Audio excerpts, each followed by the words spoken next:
I know you've written about this as well. What direction do you think the Browns go at 42, and some names to listen out for?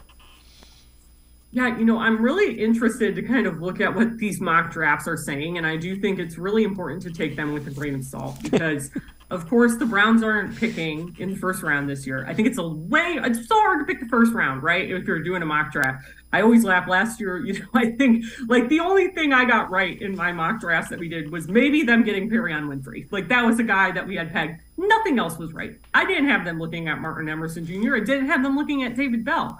Like it's just so hard to predict when you get into those later rounds what a team is going to do. So I think it's interesting to see a guy like Mozzie Smith's name come up repeatedly, and I think that'd be great. I just think there's like no chance he's going to be around at 42. I think he'd be a great addition to this interior defensive line. But his name keeps coming up, and every time I see it, I'm like, I really think this guy's going to end up going like late first round. But he's a name to watch out for if he's available. I think he'd help fill a need.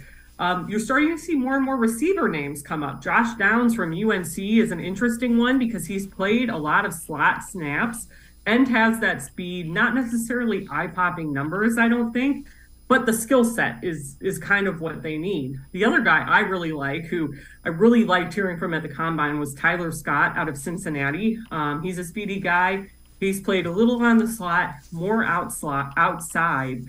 I know drops with him have been a concern, but they weren't that big of an issue when he played with Desmond Ridder. That was more so this year when Cincinnati had a quarterback change. So I'm a person that's not too concerned about that. Those are all names I think are kind of intriguing. Haven't seen him mocked to the Browns too often, but I'm just kind of hoping because he's grew up a diehard Browns fan. He was really vocal about wanting to come play here, gave a great interview. And that's what happens at the Combine. We joke, we call them Combine crushes, that you hear at the podium and you're like, man, you convince yourself that this guy would be a perfect fit on your team. And that's me this year with Tyler Scott.